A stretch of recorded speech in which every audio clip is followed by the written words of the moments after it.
దేవునికి స్తోత్రం, దేవునికి స్తోత్రం. మరి పాస్టర్ గారు అన్నారు, మీ మధ్యలో నేనుండటం ధన్యత కాదు, కానీ మీ మధ్యకు నేను రావడమే నాకు ధన్యత. దేవుడు మనకి మహిమ కలుగును గాక. ఎందుకంటే వారి యొక్క అనుభవంలో, వారి యొక్క వయసులో నేను చాలా చిన్నవాడిని. దైవ సేవకులు మరి ఎంతగానో మమ్మల్ని ప్రేమించి మరి మాకు ఒక పాస్ట్ ఫెలోషిప్ టీం ఉంది. టీంకి వైస్ ప్రెసిడెంట్ గా ఉంటున్నారు, వైస్ ప్రెసిడెంట్ గా ఉంటున్నారు. అలాగే మా లాంటి అవసరమైన సేవకుల్ని వారి ప్రేమతో ప్రోత్సహించి కొద్ది దినాల క్రితం చెప్పారు, తప్పకుండా పిలుస్తానన్నా, ఇలాగా మీరు రావాలి, మీరు పరిచయం కంటే తప్పకుండా అన్నయ్య మీరు ఎప్పుడు పిలిస్తే అప్పుడు వస్తామని చెప్పారు. మరి రాత్రికాల సమయంలో వారు చెప్పారు ఉపవాస కూటాలు ఇలా ఉన్నాయంటే తప్పకుండా అన్నయ్య, తప్పకుండా మీ మధ్యన మీ సంఘంలో నేను కూడా పాల్గొనాల్సిన అవడానికి దేవుడి ఇచ్చిన కృపను బట్టి దేవునికి మహిమ కలుగును గాక. నాకు ప్రేమతో ఆహ్వానించిన దైవ సేవకులు జోసెఫ్ గారికి, అలాగే సంఘం అంతటికి యేసు ప్రభువు పరిశుద్ధ నామమున అందరికీ వందనాలండి. అందరూ బాగున్నారా? బాగున్నాం కానీ ఇక్కడ ఉన్నామంటారా? మంచిది మంచిది. మరి సమయం త్వరగా అవుతుంది కనుక ఫిబ్రవరికి రాసిన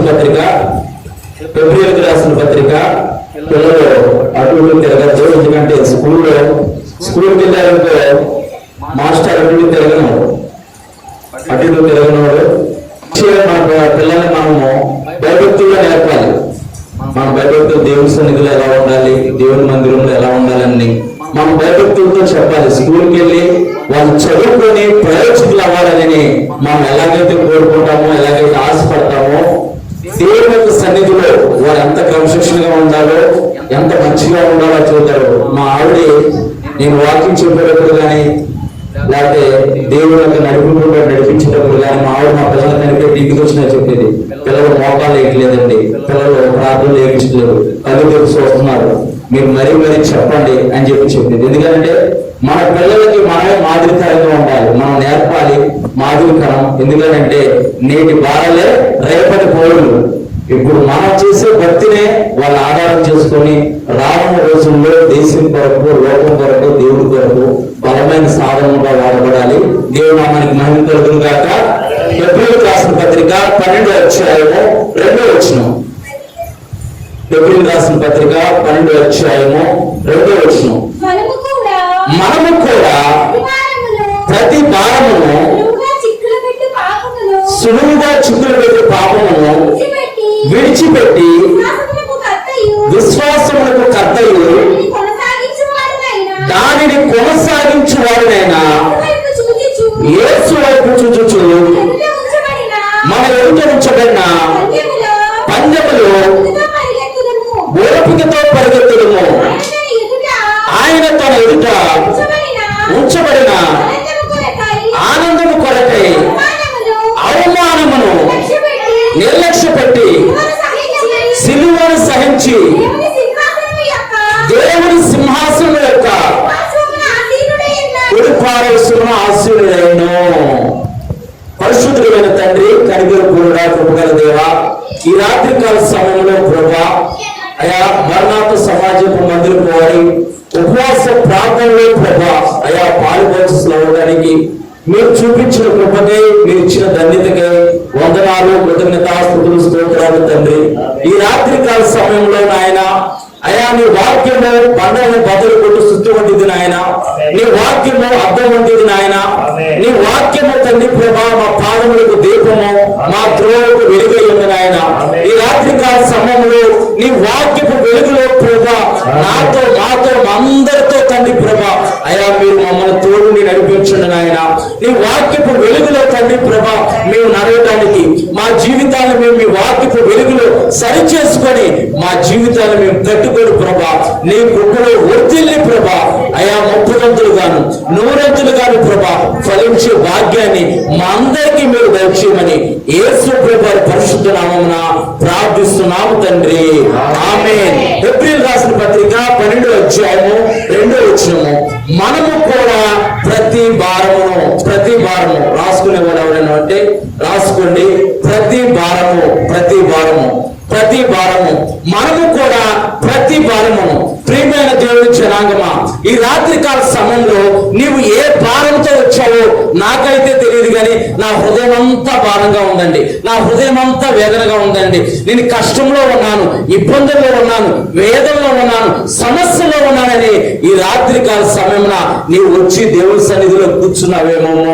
నీవు ఆధారపడుతున్న దేవుడు, నీవు ఆశ్రయించిన దేవుడు, ఆయన ఎన్నడూ నీకు తోడుగా ఉండి ప్రతి భారము నుంచి నిన్ను విడిపించి, ప్రతి భారము నుంచి నీకు విడుదలిచ్చి నిన్ను ఆశీర్వదించే దేవుడు పరమందు ఆశీనుడై ఉన్నాడు. ఆయన పేరే నజరేయుడైన యేసు. దేవుని యొక్క పరిశుద్ధమైన నామానికి మహిమ కలుగును గాక. ఆ యేసు ప్రభువు అంటున్నారు మత్తయి సువార్త 11వ అధ్యాయము 28వ వచనంలో, ప్రయాసపడి భారం మోసుకున్న సమస్త జనులారా నా యొద్దకు రండి, నేను మీకు విశ్రాంతిని కలగజేద్దును.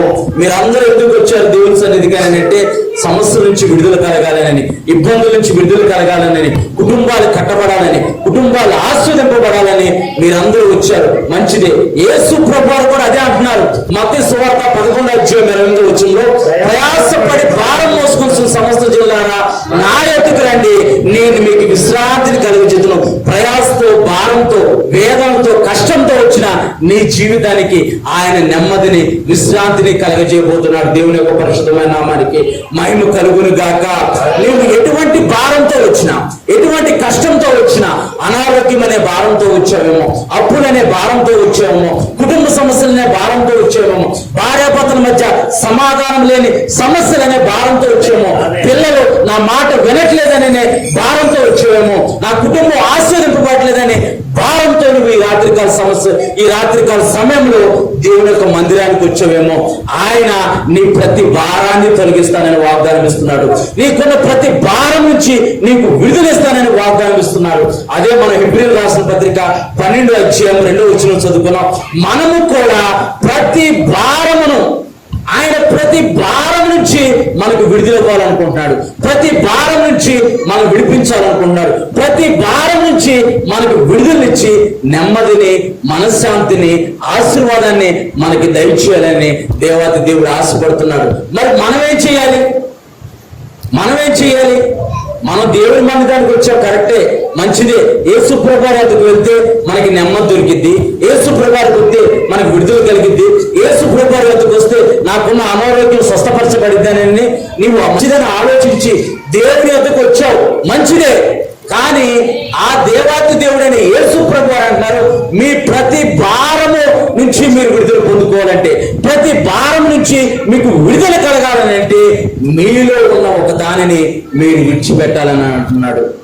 మీలో ఉన్న ఒక దానిని మీరు విడిచిపెట్టి, మీలో ఉన్న మీరు ఒక దానిని మీరు ఎప్పుడైతే విడిచిపెట్టి నా తట్టు తిరుగుతారో నేను మీ తట్టు తిరుగుతానని అంటున్నాడు. హెబ్రీయులకు రాసిన పత్రిక 12వ అధ్యాయం 2వ వచనం చదువు ఒకసారి. మనము కూడా ప్రతి భారమును సులువుగా చిక్కులు పెట్టు పాపమును విడిచిపెట్టి, పాపాన్ని విడిచిపెట్టాలి అంటున్నాడు.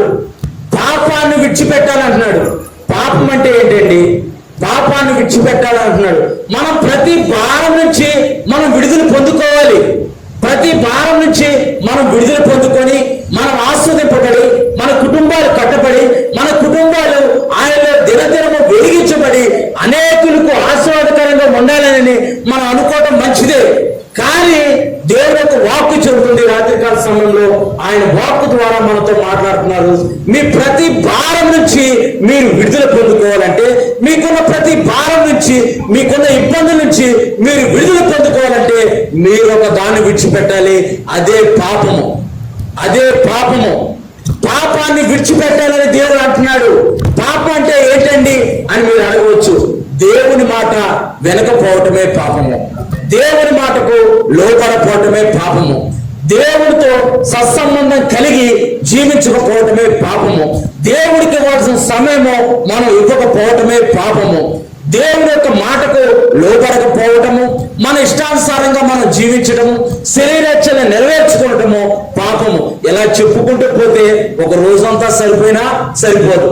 అన్ని రకాల స్వభావాలు మానవుని యొక్క హృదయాల్లో దాచబడి ఉన్నాయి, మానవుని యొక్క హృదయాల్లో ఉన్నాయి. అందుకే మార్కు సువార్త 7వ అధ్యాయంలో స్పష్టంగా రాశాడు, పై లోపల నుంచి అనగా మానవుని హృదయంలో నుంచి జారత్వము, అపవిత్రత, కామకత్వము, అభిచారము, కోపము, మత్సరము ఇలా చెప్పుకుంటూ బాగా స్పష్టంగా రాశాడు. మానవ యొక్క స్వభావాలు ఆ విధంగా ఉంటాయని చెప్పేసి అక్కడ రాశారు. కాబట్టి హెబ్రీయులకు రాసిన పత్రిక 12వ అధ్యాయము 2వ వచనంలో భక్తుడు అక్కడ రాస్తూ అంటున్నాడు, ప్రతి విధమైన భారమును సులువుగా చిక్కులు పెట్టు పాపం అంట. సులువుగా చిక్కులు పెట్టేసింది. సులువుగా పాపంలోకి పడిపోవటానికి ఆస్కారం ఉంది. సులువుగా పాపాన్ని చేయటానికి ఆస్కారంగా ఉంది. చెవుమ్మా. విశ్వాసములకు కర్తయు దానిని కొనసాగించువాడనైనా యేసు వైపు చూచుచు మన ఎదుట ఉంచబడిన పందెములో ఓపికతో పరిగెత్తుదుము అని భక్తుడు రాస్తున్నాడు. ఎవరి వైపు చూచుచు అంటే విశ్వాసములకు కర్తయు, విశ్వాసానికి కర్త అయిన వాడు మనకున్నాడు. ఆయనే మనకు సరిపోయిన ప్రధాన యాజకుడు. ఆయనే పరమందు దేవుని యొక్క సింహాసనం మందు ఆసీనుడైన నజరేయుడైన యేసు. హెబ్రీయులకు రాసిన పత్రిక 3వ అధ్యాయము 12వ వచనం. హెబ్రీయులకు రాసిన పత్రిక 3వ అధ్యాయము 12వ వచనం. సహోదరులారా, జీవము గల దేవుని విడిచిపోనట్టి విశ్వాసము లేని దుష్ట హృదయము మీలో ఎవరి అందరినో ఒకవేళ ఉండునేమో అని జాగ్రత్తగా చూసుకోమంటున్నాడు. దేవుని నామానికి మహిమ కలుగును గాక. ఉంది అట్లా, నేను చూశాను అని అట్లా, నాకు కనపడుతుంది అని అట్లా ఇక్కడ దేవుని యొక్క వాక్కు చెబుతుంది. హెబ్రీయులకు రాసిన పత్రిక 3వ అధ్యాయము 12వ వచనంలో, సహోదరులారా, జీవము గల దేవుని విడిచిపోనట్టి విశ్వాసము లేని దుష్ట హృదయము, విశ్వాసము లేని దుష్ట హృదయము, అవిశ్వాసులు విశ్వాసం చెడగొడుతున్నారు దినాలు ఈ దినాలు. విశ్వాసంతో పరిచయం చేస్తున్న సేవకుడి మీద అపనందలేస్తున్న దినాలు ఈ దినాలు. దేవుడి కార్యాలు లేవని వాదిస్తున్న దినాల్లో మనం ఉన్నాం. అంత్య దినాల్లో మనం ఉన్నాం. అందుకే ఇక్కడ దేవుని యొక్క వాక్కు స్పష్టంగా చెబుతుంది, సహోదరులారా, జీవము గల దేవుణ్ణి విడిచిపోనట్టి విశ్వాసం లేని దేవుని విడిచి తొలగిపోతున్నారు. అందుకే మొదటి వారు కడపటి వారు, కడపటి వారు మొదటి వారు అవుతాని దేవుని యొక్క లేఖనంలో రాయబడి ఉంది. మనం అంత భయంకరమైన దినాల్లో మనం నివసిస్తున్నాం. ఇలాంటి భయంకరమైన దినాల్లో మనం నివసిస్తుంటే మనం ఎలాంటి భక్తి చేయాలి, ఎలాంటి భక్తి చేస్తే దేవుడు మనం మెచ్చుకుంటాడు, ఎలాంటి భక్తి చేస్తే మనం దేవుడి యొక్క ఆశీర్వాదాలు పొందుకుంటాము, ఎలాంటి భక్తి చేస్తే దేవుడిలో మనం నిలకడగా ఉంటాము, మనల్ని మనం పరిశీలన చేసుకోవాల్సిన వారిగా మనం ఉన్నాం ఈ రాత్రి కాల సమయంలో. దేవుడి నామానికి మహిమ కలుగును గాక. అంత భయంకరమైన దినాల్లో మనం నిలకడగలిగిన భక్తి మనం చేయాలి. మనం యథార్థంగా దేవుని మీద ఆధారపడాలి. ఇక్కడ జీవం గల దేవుణ్ణి విడిచిపోయేటి విశ్వాసం లేని దుష్ట హృదయం గలవారు ఉంటున్నారంట. వారు ఆ విశ్వాసులు కూడా చెడగొడుతున్నారు, విశ్వాసులు కూడా తప్పుదో పట్టిస్తున్నారు. నిజంగా చేశాడా? నా నుంచి నువ్వు దేవుని మందిరానికి వెళ్తున్నావమ్మా, దేవుడు నీ జీవితంలో ఏమైనా చేశాడా అని ఒక మాట అంటే, అవును కదా, నా జీవితంలో దేవుడు నిజంగా కార్యం చేశాడా? నేను ఎంతగానో ప్రార్థన చేస్తున్నాను, ఎంతగానో ప్రయాసపడుతున్నాను, దేవునికి కానుకలు ఇస్తున్నాను, దేవుని మందిరానికి వస్తున్నాను, దైవ సేవలు చెప్పినట్టు వింటున్నాను, అందరికంటే ముందుగా దేవుని మందిరానికి వస్తున్నాను. నిజమే కదా అని మనం అనాలోచితంగా ఆలోచిస్తూ ఉంటాం.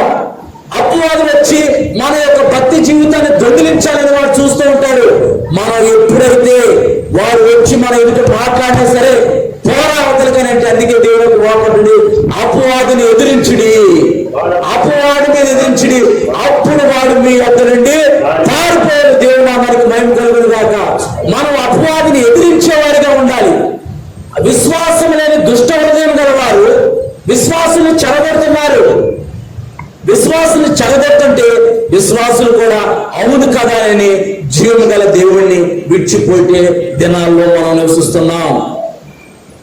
అందుకే దేవుడు అంటున్నాడు, లోకంతో స్నేహము దేవునికి వైరమని మీరు ఎరగరా? లోకంతో స్నేహం చేసేవారిగా మనం ఉండకూడదు. నేత్రాశ, శరీరాశ, జీవపుడమ్మం కలిగి మనం జీవించేవారిగా ఉండకుండా దేవుని యొక్క పరిశుద్ధతను ధరించుకొని దేవునిలో దినదినము వర్ధిల్లుతూ ఆయన యొక్క రాకడ కొరకు మనం ఎదురు చూసి ఆ గొర్రెపిల్ల వివాహ మహోత్సవంలో మనందరం ఉండాలని దేవాది దేవుడు కోరిక ఉంది. దేవాది దేవుడు ఆకాంక్షలు ఉంది. ఆయన ఆకాంక్షలు మనం తీర్చాలంటే ఆయన 2024 సంవత్సరాల క్రితము కన్యకైన మరీ గర్భాన్ని జన్మించి మానవుల యొక్క సర్వలోక మానవుల యొక్క పాపముల కొరకు రక్తం చిందించిన వ్యక్తి ఎవరైనా ఉన్నారని అంటే ఆయనే లోక రక్షకుడైన యేసు ప్రభువు. దేవుని యొక్క పరిశుద్ధమైన నామానికి మహిమ కలుగును గాక. ఎబ్రిల్ రాసిన పత్రిక 3వ అధ్యాయం 12వ వచనము, సహోదరులారా, జీవం గల దేవుణ్ణి విడిచిపోనట్టి విశ్వాసం లేని దుష్ట హృదయము మీలో ఎవరివందైనను ఒకవేళ ఉండునేమోనని జాగ్రత్తగా చూసుకోవాలి. ఈ రాత్రికాల సమయంలో మనము జాగ్రత్తగా ఆయన వాక్యం అనే అర్థంలో పరిశీలన చేసుకోవాలి. ఆయన వాక్యపు వెలుగులో మనం పరిశీలన చేసుకోవాలి. దుష్ట సాంగత్యము మంచి నడవడికను చెరుపుతుందని దేవుని యొక్క వాక్కు చెబుతుంది. దుష్టులతో సాంగత్యం చేసి దేవుడికి దూరం అయిపోకూడదు. దుష్టుల మాట విని, అవిశ్వాసుల మాట విని దేవుడికి దూరం అయిపోకూడదు.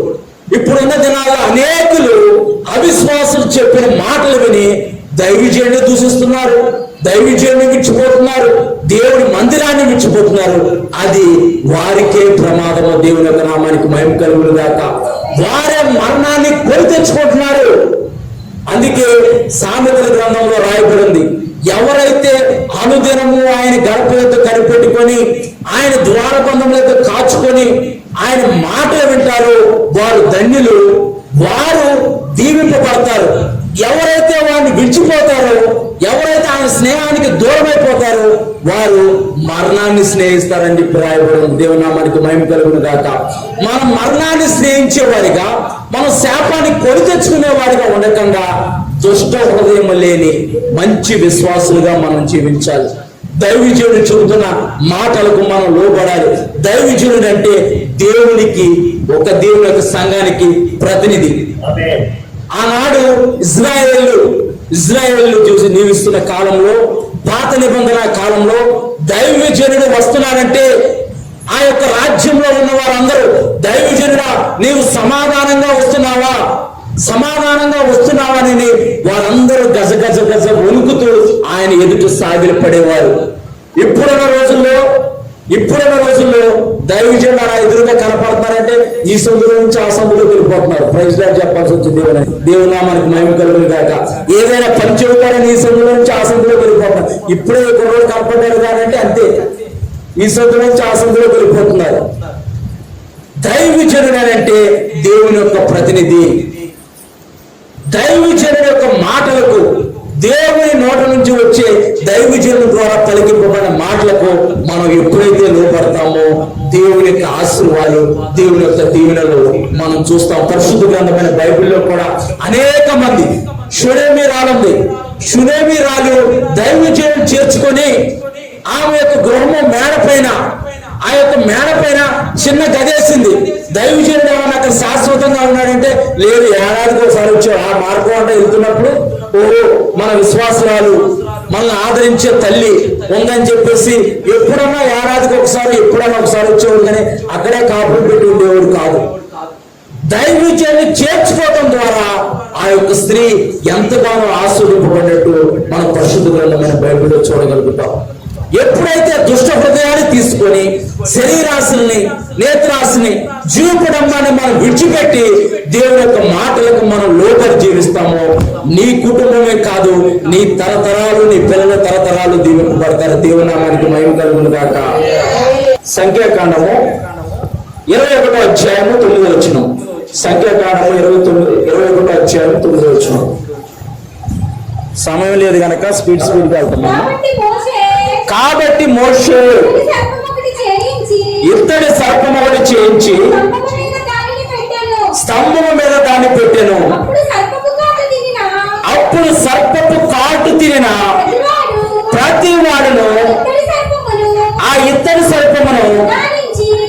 నుంచి చూచినందున బ్రతికెను.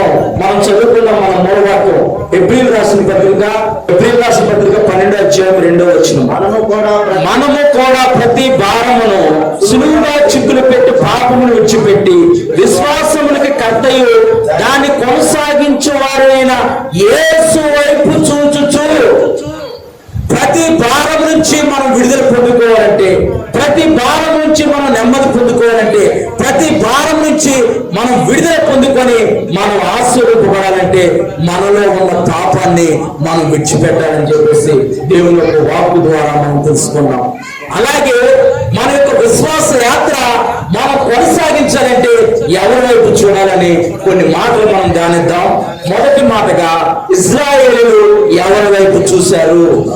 ఇశ్రాయేలీయులు ఎవరి వైపు చూశారు? దైవజనుడి వైపు చూడలేదు, దేవుని సంఘం వైపు చూడలేదు, వారు దేవుని వైపు చూడలేదు, వారు తిండి వైపు చూశారు.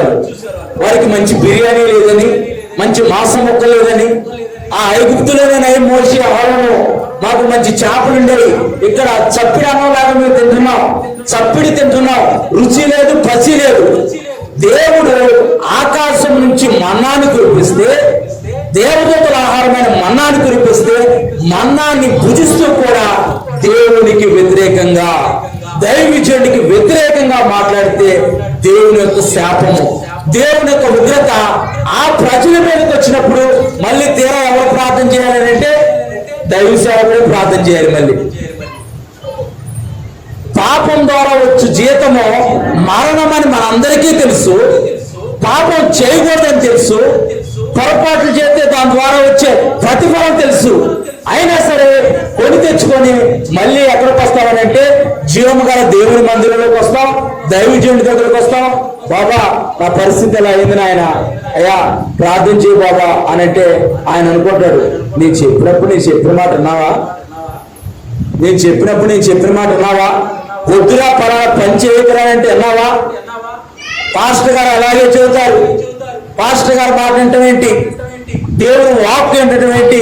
దేవుని ఒక వాక్కు నేను ఎందుకు లోపడాలి అని చెప్పేసి అని ఇష్టానుసారంగా జీవిస్తే ప్రతిఫలము ఆ విధంగానే ఉంటుంది. ఇక్కడ సంఖ్యాకాండము 21 అధ్యాయము 9వ వచనంలో ఈ ఇశ్రాయేలు ప్రజలు అరణ్యంలో దేవుడు వారిని పోషిస్తుంటే ఎర్ర సముద్రాన్ని 2 పాయలుగా చీల్చి ఏ ఒక్క జనమును ఎదుట చేయని అద్భుత కార్యాలు సూచక్రియలు వారి ఎదుట చేస్తే, వారి శత్రువుల్ని ఎర్ర సముద్రంలో ముంచివేస్తే, వారు తీరా అద్దరికి వచ్చేసిన తర్వాత మోషే మీద, అహరోను మీద, దైవజనుడి మీద సొనగటము గొనగటం ప్రారంభించారు. దేవుని నామానికి మహిమ కలుగును గాక. ఇప్పుడు కూడా అంతే, దైవజనుడి మీద సొనుగుతున్నారు, గునుగుతున్నారు, దైవజనుడి మీద దైవజనుడు సొనుగుతున్నారు. అవిశ్వాసమైన వారు గొర్రె చర్మం కప్పుకున్న తోడేలు వారు. ఒక దైవజనుడు ఆశీర్వదింపబడుతున్నాడంటే, ఒక దైవజనుడు ఎదుగుతున్నాడనంటే ఆ దైవజనుడి మీద ద్వేషాన్ని వెలకక్కి గొర్రె చర్మం కట్టుకున్న తోడేళ్ళు కొంతమంది సమాజంలో ఉన్నారు. జాగ్రత్త. వారి నమ్మి మోసపోకడి, అందుకే మోసపోకడి దేవుడు వెక్కిరింపబడు. మనుషుడా, నీవు ఏం విత్తుతావో ఆ పంటనే కోసుకుంటావు. నువ్వు మంచిని విత్తుతావా? నీ విశ్వాసాన్ని విత్తుతావా? నీవు నీతిని విత్తుతావా? నీవు యథార్థాన్ని విత్తుతావా? నీ ప్రతిఫలము పరలోకమందు దాచబడి ఉంది. దేవుని నామానికి మహిమ కలుగును గాక. ఇక్కడ ఇశ్రాయేలు ప్రజలు దేవుని యొక్క దైవజనుడి యొక్క మాటను తునీకరించి దేవుడికి లోపడకుండా వారు ఇష్టానుసారంగా దేవుడి మీద, దైవజనుడి మీద సొనుగుటం గొనగటం ప్రారంభిస్తే తాపకరమైన పాములు, విషపూరితమైన పాములు ఆ పాలెంలోకి వచ్చి ఎవరైతే గొనిగారో, ఎవరైతే వ్యతిరేకంగా మాట్లాడారో వారిని కలవటం ప్రారంభిస్తే మళ్ళీ దైవజనుడు, ప్రభువా వీరిని నశింపజేయకు, మళ్ళీ వీరిని నశింపజేస్తే ఇశ్రాయేలు ప్రజల్ని వారి యొక్క శత్రువు నుంచి విడిపించి ఇక్కడ చంపేశారనే అపరాధ నీ మీదకి వచ్చింది ప్రభు అని దైవజనుడి దేవుని ఎదురు తగ్గించుకొని దేవుని ఎదురు సాష్టాంగపడి ప్రభువా వారిని రక్షించని ప్రార్థన చేస్తే అప్పుడు దేవుడు చెప్పాడు, ఒక ఇత్తడి సర్పాన్ని చేయి, ఇత్తడి సర్పాన్ని చేసి వారి ఎదుట నువ్వు నిలబెట్టు. ఎవరైతే ఆ ఇత్తడి సర్పం వైపు చూస్తారో చూసిన ప్రతి వాడు బ్రతుకుతాడు. దేవుని నామానికి మహిమ కలుగును గాక. నీ విశ్వాస యాత్రలో, నీ విశ్వాస జీవితంలో నీకున్న సమస్యలు బట్టి, నీకున్న ఇబ్బందులు బట్టి, నీకున్న ఇరుకులు బట్టి, నీకున్న వేదన బట్టి నీవు ఎప్పుడైతే విశ్వాసానికి కర్త అయిన యేసు ప్రభువారి వైపు నీవు చూస్తావో నీవు కూడా నీ సమస్య నుంచి విడుదల పొందుకుంటావు. నీవు కూడా నీకున్న పరిస్థితుల నుంచి విడుదల పొందుకుంటావు. నీకు ఎటువంటి సమస్యను నువ్వు ఎదురుస్తున్నా, ఎటువంటి సమస్య నిన్ను చుట్టుకున్నా సరే నీకు విరోధంగా రూపింపబడిన ఏ ఆయుధమో ఊర్దిల్లదని దేవునికి వాక్కు చెబుతుంది. దేవుని నామానికి మహిమ కలుగును గాక. ఈ ఇజ్రాయెల్ ప్రజలు ఎవరైతే ఆ ఇత్తడి సర్పం వైపు చూచారో వారందరూ బతికారంట. ఆ ఇత్తడి సర్పానికి సాదృశ్యం ఎవరో చూద్దాం. యోహాను సువార్త 3:14-15 వచనాలు. యోహాను సువార్త 3:14-15 వచనాలు. సమయం చాలా స్పీడ్ గా అయిపోతుంది. అరణ్యములో మోషే సర్పమును ఎలాగ ఎత్తునో అలాగే విశ్వసించు ప్రతి వాడు నశింపక ఆయన ద్వారా నిత్య జీవం పొందినట్లు మనుష్య కుమారుడు ఎత్తబడిన. దేవుని నామానికి మహిమ కలుగును గాక. నీకున్న సమస్యను బట్టి, నీకున్న ఇరుకును బట్టి, నీకున్న పరిస్థితులను బట్టి, నీకున్న వేదన బట్టి నీవు నశించక నిత్య జీవం పొందుకునేటట్లు, నీవు నశించక నీవు ఆరోగ్యం పొందుకునేటట్లు, నీకున్న అనారోగ్యం నిన్ను కృంగదీస్తుందేమో, నీకున్న అప్పులు నిన్ను కృంగదీస్తున్నావేమో, నీకున్న ఆర్థిక పరిస్థితులు నిన్ను కృంగదీస్తున్నావేమో, నీవు నశించవు కానీ విశ్వాసముకు కర్తయు దాన్ని కొనసాగించేవాడైన యేసు వైపు చూస్తే నీవు నిత్య జీవానికి వారసులు అవడమే కాదు, ఈ భూమి మీద నీవు అనేకులకు ఆశీర్వాదకరంగా మారుతావు. దేవుని నామానికి మహిమ కలుగును గాక. మొదటి మాటగా ఇజ్రాయెల్ ప్రజలు ఎవరి వైపు చూశారు? ఇజ్రాయెల్ ప్రజలు ఎవరి వైపు చూశారు? ఇత్తడి సర్పం వైపు చూసిన ప్రతి ఒక్కరు బ్రతికారు.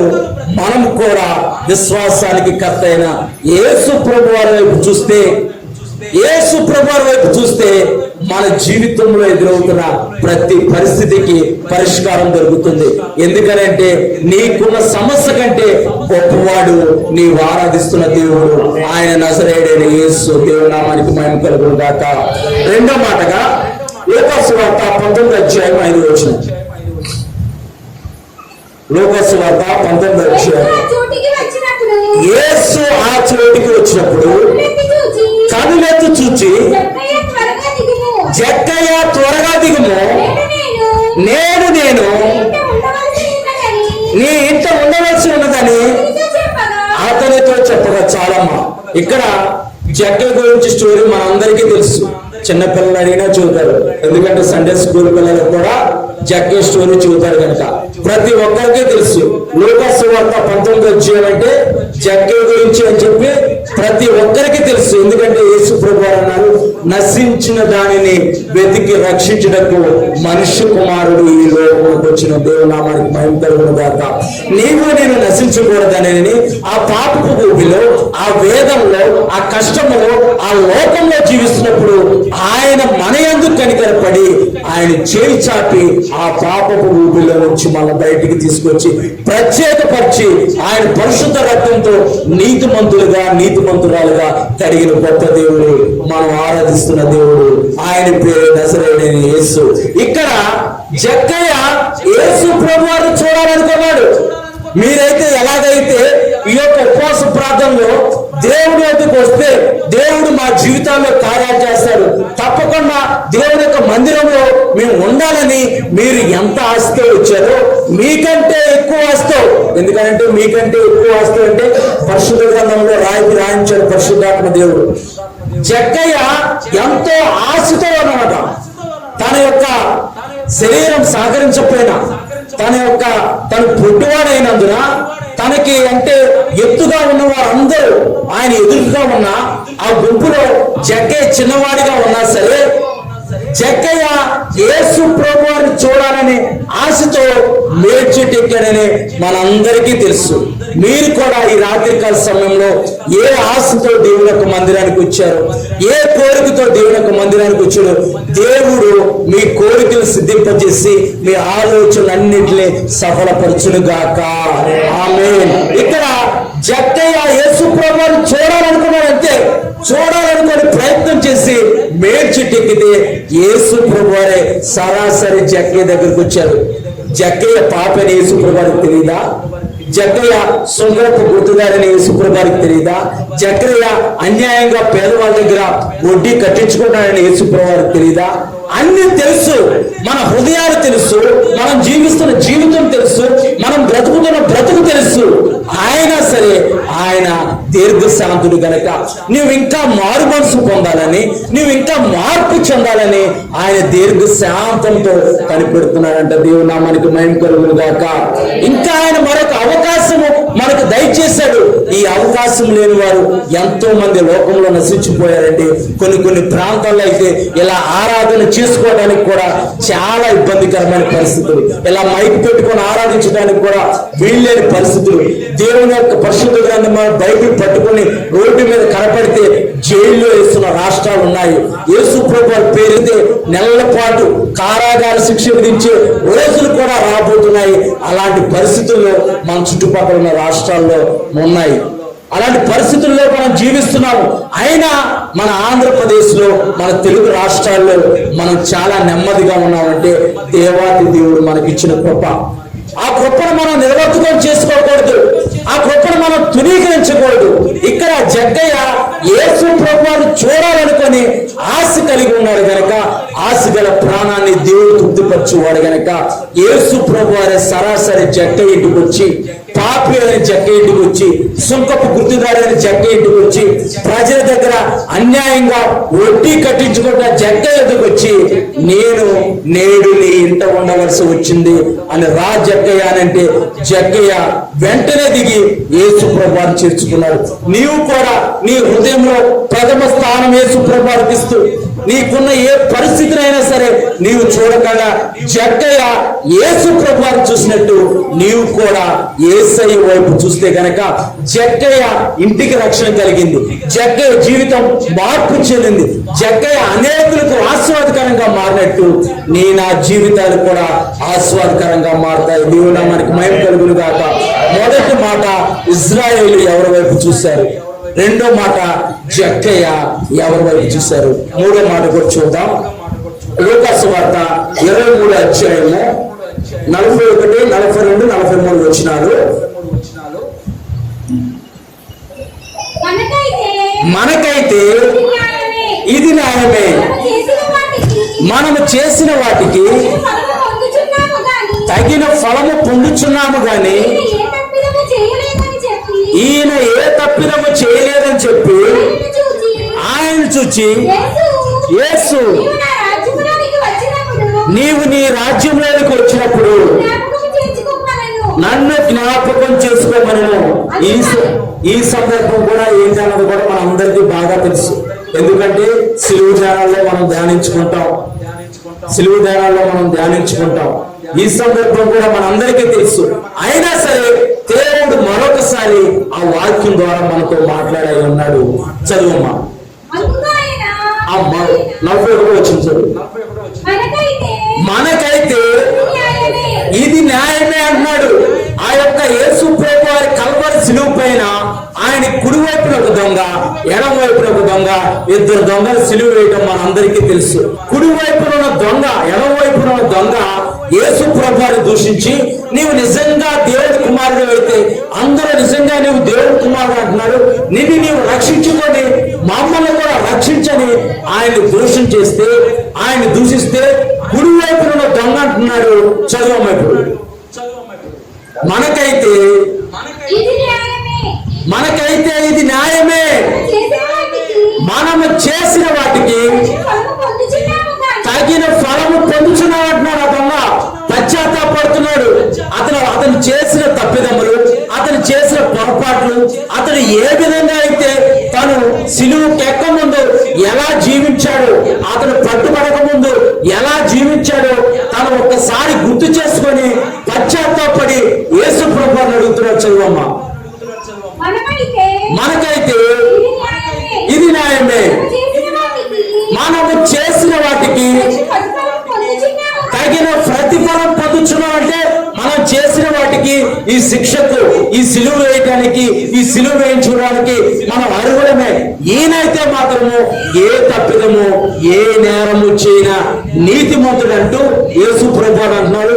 నీవు నీ రాజ్యంతో ఈ లోకానికి వచ్చినప్పుడు, ఎందుకనంటే ఎక్కడైతే గుంపులుగా కూడి ఉంటారో, ఎక్కడైతే ఎక్కువ జనాభా ఉంటారో అక్కడ కంపల్సరీ దొంగలు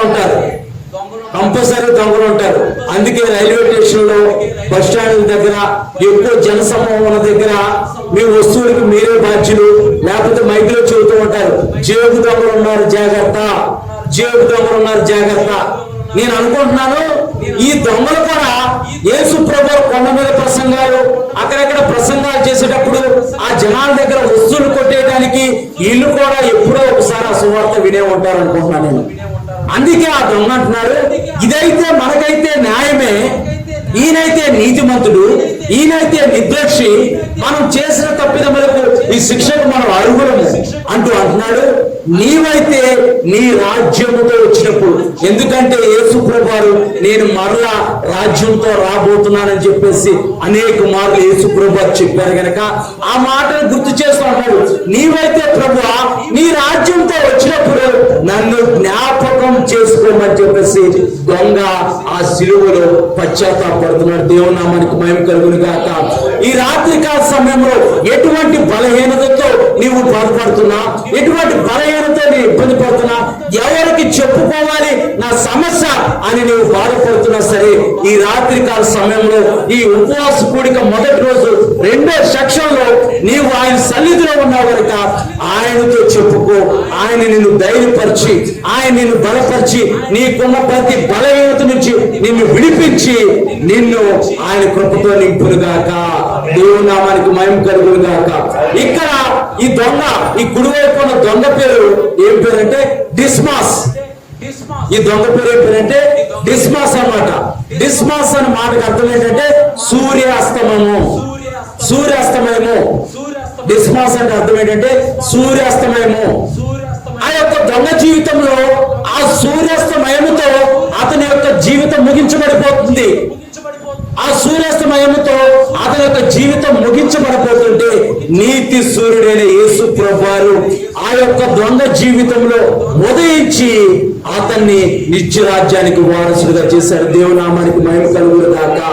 నశించిపోతున్న నిన్ను కూడా ఆయన రక్షించాడు అని అంటే, నశించిపోతున్న నిన్ను కూడా ఆయన ఎన్నుకున్నాడు అంటే, నశించిపోతున్న నిన్ను కూడా ఆయన పిలిచాడు అని అంటే నీ పైన దేవుని యొక్క ప్రణాళిక ఉంది. ప్రియమైన సహోదరి, ప్రియమైన సహోదరుడా, నా జీవితం ముగించుకుంటేనే నాకు ప్రశాంతత నీవు అనుకుంటున్నావేమో.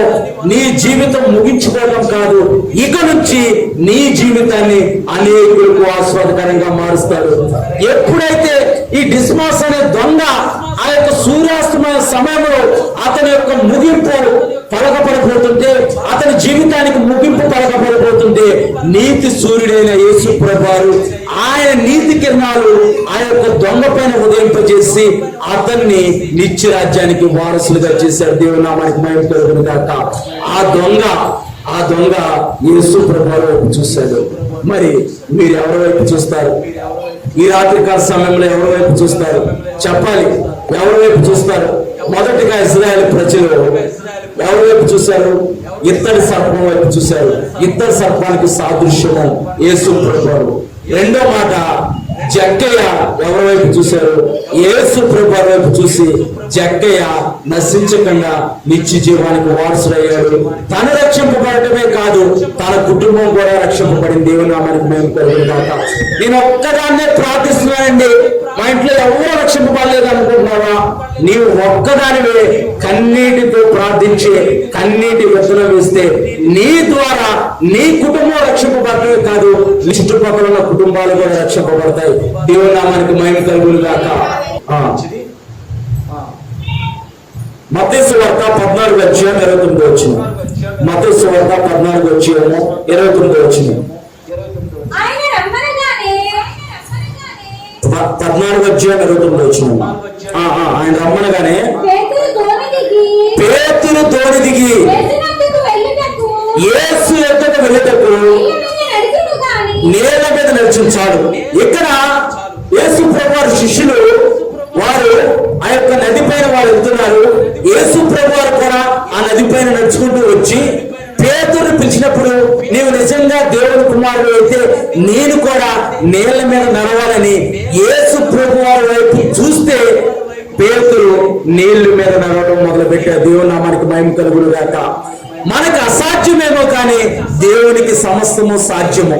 మనకున్న సమస్య నుంచి మనకు పరిష్కారం దొరుకుతుందా అని మనం ఆలోచించుకుంటున్నాం, కానీ మనకి పరిష్కారం చూపించేవాడు ప్రభు అయిన యేసు ప్రభు. దేవుని నామానికి మహిమ కలుగును గాక. మనం యేసు ప్రభు వైపు పేతురు చూచాడు. అసాధారణంగా మనుషులు ఎవరో చేయలేని గొప్ప కార్యము పేతురు నీళ్ల మీద నడవడం మొదలు పెట్టాడు. మన జీవితంలో కూడా అసాధారణమైన కార్యాలు, మన జీవితంలో కూడా అద్భుతాలు జరగాలనంటే పేతురు లాగా మనం కూడా యేసు ప్రభు వైపు చూడాలి. దేవుని నామానికి మహిమ కలుగును గాక. లోతు భార్య మనందరికీ తెలుసు. లోతు భార్య దేవుడు చూడకపోయినంటే వెనక్కి తిరిగి చూసి ఉప్పు స్తంభం అయిపోయింది. వెనక్కి తిరిగి చూడటం అంటే లోకం వైపు చూడటము, పాపం వైపు చూడటము. కుక్క తన వాతుకు తిరిగినట్లు మనము తిరగకూడదని పరిశుద్ధ గ్రంథమైన బైబిల్లో రాయబడింది. మన పాపాన్ని విడిచిపెట్టేవారిగా ఉండాలి, పాపాన్ని అసహించుకునేవారిగా ఉండాలి. పాపం అంటే మనం చెప్పుకున్నాము, దేవుని మాటకు లోబడపోవటమే ప్రధానమైన పాపమే. దేవుని ప్రేమిస్తున్నామని చెప్పి ఆయన యొక్క పైకి భక్తి గలవారండి ఆయన శక్తిని ఆశ్రయించిన వారిలాగా ఉన్నారంట. పైకి భక్తి పడమే హల్లెలూయా స్తుతి మహిమ అంటున్నాం, కానీ దేవుడితో ఒక 5 నిమిషాలు కూడా గడపం. దేవుడి యొక్క పరిశుద్ధ గ్రంథాన్ని ధ్యానించం, దేవుడి యొక్క మాటలు మనం పఠించం, దేవుడి యొక్క మాటలకు మనం లోబడం. పరిశుద్ధ గ్రంథమైన బైబిల్లో దేవుని యొక్క మాటలకు లోబడి, దేవుని యొక్క వాక్యానికి లోబడి వాళ్ళు గొప్ప కార్యాలు, ఆశ్చర్య కార్యాలు చేశారు. నేను ఆ జీవితంలో గొప్ప కార్యాలు, ఆశ్చర్యకార్యాలు జరగట్లేదని ఏంటంటే మనం మన హృదయంలో పాపం ఉంచుకొని, మన హృదయంలో మచ్చలు ఉంచుకొని, మన హృదయంలో క్రోధం ఉంచుకొని దేవుడు నా జీవితంలో ఏమి చేయట్లేదు పాస్టర్ గారు. మీరైనా ప్రార్థన చేయండి, ఉపవాసం ఉండని, పాస్టర్ గారు ఉపవాసం ఉండమంటాం, కానీ మనం మాత్రం ఉపవాసం ఉండాలి. మనం ఉన్న ఉపవాసం పాస్టర్ గారిని ఉండమంటాం. మన ఉపవాస కూడికలు కరెక్టే. ఉపవాసం ఉన్నారా? ఎవరైనా ఉపవాసం ఉన్నారా? ఉపవాసం చేతులు ఎక్కట్లేదు, దేవుడు చూస్తాడు కానీ చేతులు ఎక్కద్దు. ఉపవాసం ఉన్నారా? ఉపవాసం ఉన్నవాళ్ళ కన్నా ఉపవాసం లేని దేవుడు దీవించిన కాక ఆమేన్. ఎందుకనంటే దేవుడి కొరకు మన యొక్క శరీరాన్ని మనం త్యాగం చేయాలని, త్యాగం చేసి చచ్చిపోవాల్సిందా, ఆయన కొరకు మనం త్యాగం చేయాల్సిన కొన్ని ఉన్నాయి. ఆయన తన ఎదుట ఉంచబడిన ఆ యొక్క ఆనందం కొరకు ఆయన ఓర్పుతో ప్రతి అవమానాన్ని నిర్లక్ష్యం పెట్టాడంట. ప్రతి అవమానాన్ని భరించాడు. ఆయన గనక ధరించకపోతే నీకు నాకు లోక మానవాళికి రక్షణ వచ్చేది కాదు. దేవుని గ్రంథమా, మరి ఉపవాస కూడికలని మనం అనుకొని మనము ఉపవాసం ఉండకపోతే దేవుడు మన జీవితంలో ఎలాంటి కార్యాలు చేస్తాడు. ఒక పూటైనా ఉండాలి, ఒక పూటైనా ఉండాలి. రోజంతా ఉండకపోయినా ఒక పూటైనా ఉంటే దేవుడు అంటే ఉపవాసం ఉంటేనే కాదు, కానీ మన దేవుడి కొరకు ఉపవాసం ఉండి మళ్ళీ మన పనులు మనం చేసుకోవడం కాదు, ఉపవాసం ఉండి దేవుని సన్నిధిలో గడపాలి. నేను ఉదయకాల సమయంలో దేవుని సన్నిధిలో ప్రభా మరి మరణాత సమాజం అందరూ దైవ సేవలు పిలిచారు ప్రభా, మరి అక్కడ ఏ మాటలు నేను చెప్పాలని అంటే దేవుడు నాకు ఈ మాటలు అనిపించాడు. దేవుడు నామానికి మహిమ కలుగును గాక. ఇది ఫ్రెష్ అన్నా, అక్కడెక్కడ చెప్పింది ఎక్కడ చెప్పింది కాదు, ఎక్కడా కూడా చెప్పింది నేను అసలు చెప్పను, నాకు ఇష్టం ఉండదు కూడా. నాకు కూడా కొత్తగా పొందుకోవడం అలవాటు, కొత్తగా చెప్పడం అలవాటు. దేవుడు నామానికి మహిమ కలుగును గాక. ఇక్కడ మనం పేతురుని చూస్తున్నాం. పేతురు దేవుని వైపు చూశాడు, యేసు ప్రభువారి వైపు చూశాడు. యేసు ప్రభువారి వైపు చూసి ఈ నీళ్ల మీద నడవగలిగాడు. నీ జీవితంలో కూడా ఎప్పుడైతే దేవుని వైపు చూడటం మొదలు పెడతావో నీ విశ్వాస యాత్ర నీవు దిగ్విజయంగా ముగిస్తావు. దేవుని నామానికి మహిమ కలుగును గాక. కొన్ని చూపులు ఉన్నాయి, అవి చూసుకొని ముగించుకుందాం. కొరపాలి గారిని మాటలు చెబుతాను, మీరు రాసుకొని చదువుకోండి. తర్వాత ఇంటికి వెళ్ళిన తర్వాత చదువుకోండి. జస్ట్ రిఫరెన్స్ చెబుతాను నేను. మొదటి సమూయేలుకు రాసిన గ్రంథము 18వ అధ్యాయం 9వ వచనంలో సౌలు దావీదు మీద విషపు చూడడం మొదలు పెట్టాడన్నమాట. దావీదు వర్ధిల్లుతుంటే, దావీదు ఆస్వాదింపబడుతుంటే దావీదు మీద విషపు చూపు చూడడం మొదలు పెట్టాడట. మన పక్కన వాళ్ళు కానీ, మన ఇరుగు పొరుగు వాళ్ళు కానీ, దైవ సేవకుడు కానీ ఆస్వాదింపబడుతుంటే మనము విషపు చూపు కలిగి మనం ఉండకూడదు. నా జీవితంలో నేను చాలా చూశాను. చాలా మందితో నా యొక్క ఉద్దేశం ఏంటంటే అనేక మంది దైవజనులతో సహవాసం చేస్తే వారి అనుభవాలు మనం తెలుసుకోగలుగుతామని. నాకు ఎవరితో అయినా సరే ఆ యొక్క డినామినేషన్ భేదం అలాంటిది ఏమి ఉండదు. నాకు డినామినేషన్ భేదం అలాంటిది ఏమి ఉండదు. ఎవరికైనా సహవాసం చేయాలని ఆశపడతాను. సహవాసం చేస్తున్న క్రమంలో చాలా మంది ఒక్కొక్కసారి ఆ అభివృద్ధి కూడా కోరుకునే వాళ్ళు కూడా ఉన్నారు. నేను ఎప్పుడైతే అభివృద్ధి చెందడం మొదలు పెట్టానో నన్ను ద్వేషించడం కూడా మొదలు పెట్టారు. దేవుని నామానికి మహిమ కలుగును కాకని వారి కోసం ప్రతినిత్యం ప్రార్థిస్తున్నాను. మనం ఎప్పుడైతే అభివృద్ధి చెందుతూ ఉంటామో మనల్ని ద్వేషించే వారు కూడా ఉంటారు. ఇక్కడ పరిశుద్ధ గ్రంథమైన బైబిల్లోనే సౌలుని దావీదుని చూసుకుంటే దావీదు మీద సౌలు విషపు చూపు చూడడం మొదలు పెట్టారంట. పాము కాటు కన్నా ఘోరం లాంటిది విషపు చూపు. అందుకే నరదిష్టి తగిలిద్ది అని చాలా మంది కట్టేసుకుంటూ ఉంటారు బొమ్మలకు. నరదిష్టి తగిలేసి దేవుడని వారందరూ అదొక నమ్మకంతో కట్టేసుకుంటూ ఉంటారు. యేసు ప్రభువారు నీ మీద ఉండి, నీతి సూర్యుడైన యేసు ప్రభువారు నీతి కిరణాలు ఆయన సన్నిధి నీ మీద ఉండి, ఆయన గొర్రెపిల్ల రక్తం నీ మీద ఉంటే ఏ విషపు చూపు నీ మీద పనిచేయదు. దేవుని నామానికి మహిమ కలుగును గాక. ఏ నరఘోష, ఏ నరదిష్టి కూడా నీ మీద పనిచేయదు. దేవుని నామానికి మహిమ కలుగును గాక. ఇక్కడ దావీదుని సౌలు విషపు చూపు చూస్తుంటే దావీదు ఇంకా అంతకంతకు వర్ధిల్లి ఇజ్రాయేలుకు రాజుగా స్థిరపడ్డారు. దేవుని నామానికి మహిమ కలుగును గాక. విషపు చూపు దేవునికి హేయము. విషపు చూపు మనం అసహించుకోవాలి. ఎవరైనా చూస్తున్నారా దేవుడికి అప్పు చెప్పేయటం, వారి గురించి మనం ప్రార్థన చేయటం. ఇంకా చూద్దాం మత్తయి సువార్త 5వ అధ్యాయం 28వ వచనంలో ఇక్కడ యేసు ప్రభువు స్వయంగా అంటున్నారు, నేను మీతో చెప్పినది ఏమనగా ఒక స్త్రీని మోహపు చూపుతో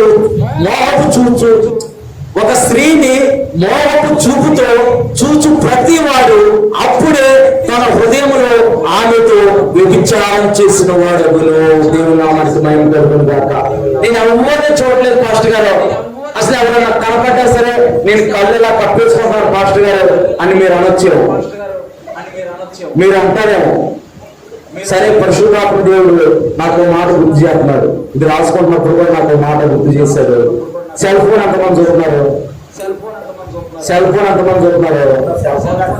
అసలు సెల్ ఫోన్ లో ఛార్జింగ్ అయిపోతున్నా, ఒంట్లో రక్తం లేకపోయినా పర్లేదు కానీ సెల్ ఫోన్ లో ఛార్జింగ్ మాత్రం 100% ఉండాలి. మళ్ళీ డేటా కూడా ఉండాలి. డేటా అయిపోతున్నా సరే ఒంకొచ్చేస్తా ఉంటుంది అనమాట.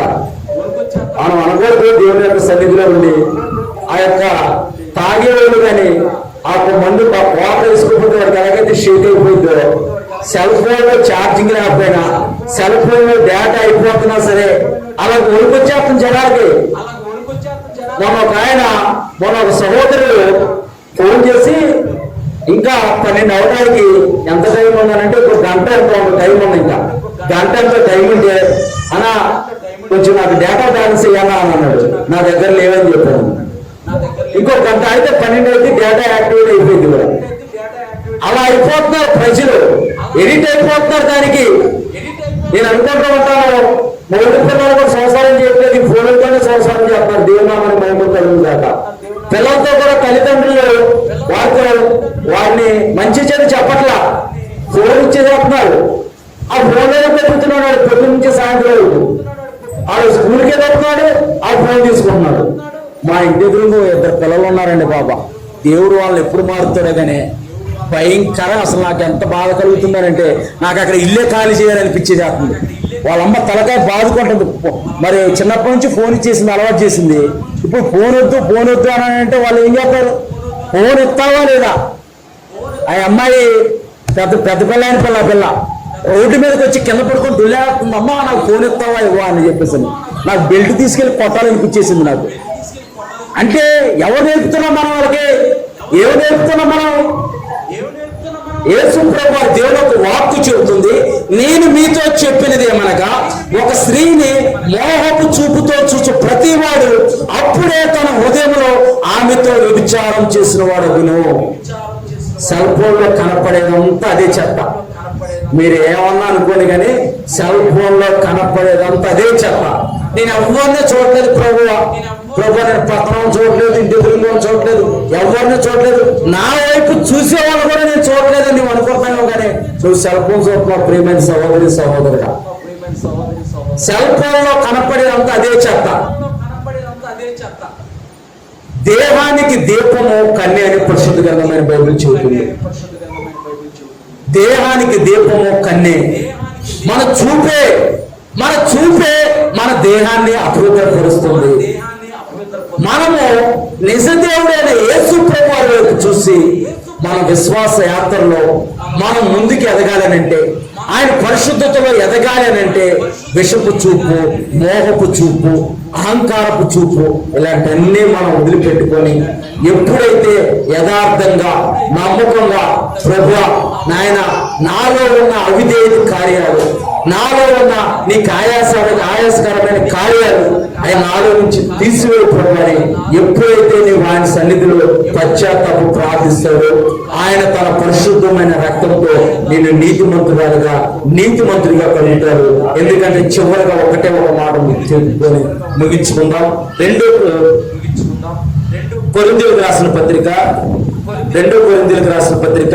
5వ అధ్యాయము 10వ వచనం. 5వ అధ్యాయం 10వ వచనం నేనే చదువుతాను. ఎందుకనగా తాను జరిగించిన క్రియల చొప్పున అవి మంచివైనను చెడ్డమైనను సరే దేహంతో జరిగించిన వాటి ఫలము ప్రతి వాడును పొందినట్లు మనమందరమును క్రీస్తు న్యాయపీఠం ఎదుట ప్రత్యక్షము కావాల్సిన రోజు ఒక రోజు రాబోతుంది. ప్రియమైన దేవుని జనాంగమా, ప్రియమైన దేవుని సంఘమా, ప్రియమైన సహోదరుడా, నాతో సహా మనందరము ఆయన యొక్క న్యాయపీఠం ఎదుట మన జీవితంలో జరిగించిన మంచి కార్యాలైనా సరే చెడ్డ కార్యాలైనా సరే వాటన్నిటికీ ప్రతిఫలము చూడబోయే రోజు ఒక రోజు రాబోతుంది. మరి ఆ రోజున ఆయన న్యాయపీఠం ఎదుట నీవు నిర్దోషుడిగా, నీవు నిష్కలంకుడిగా, నీవు పరిశుద్ధుడిగా ఆయన ఎదుట బలా మంచి దాసురాలా, బలా మంచి దాసుడా అని అనిపించుకోవాలంటే దేవునికి ఆయాసకరమైనవి, దేవునికి వ్యతిరేకమైన కార్యాలు మనలో ఉండకుండా మనం జాగ్రత్త పడి వాటిని విడిచిపెట్టుతూ ఇప్పుడు చదువు హెబ్రీయులకు రాసిన పత్రిక 12వ అధ్యాయం 2వ వచనం. మనము కూడా ప్రతి భారమును సులువుగా చిక్కులు పెట్టి పాపాన్ని అసహించుకొని విశ్వాసమునికి కర్తయు దాన్ని కొనసాగించువాడైనా యేసు వైపు చూచుచు మన ఎదుట ఉంచబడిన పందెములో ఓపికతో పరిగెత్తితే ఆయన తన ఎదుట ఉంచబడిన ఆనందము కొరకై అవమానమును నిర్లక్ష్య పెట్టి సిలువను సహించి దేవుని సింహాసనం ఎదుట ఆయన దేవుని యొక్క సింహాసనం ఎదుట కుడిపార్శ్వన ఆసీనుడయ్యాడు. ఆయన ఆ యొక్క ధవల సింహాసనం ఎదుట మనం కూడా నిలబడవలసిన రోజు ఒకటి రాబోతుంది. ఆ రోజున నీవు నిర్దోషుడిగా, నిష్కలంకుడిగా ఉండాలని అంటే ఆయన యొక్క మాటలకు లోబడి, ఆయన వాక్యానికి లోబడి, ఆయన చిత్తాన్ని నెరవేర్చే వారిగా మనందరి జీవితాలు పరిశుద్ధాత్మ దేవుడు మార్చును గాక. దేవుడి కొద్ది మాటలనే మన వెనుకల్లో దీవించును గాక. ఆమేన్. నాకు ఈ అవకాశం ఇచ్చిన దైవ సేవకులకు హృదయపూర్వకమైన వందనాలు. అందరూ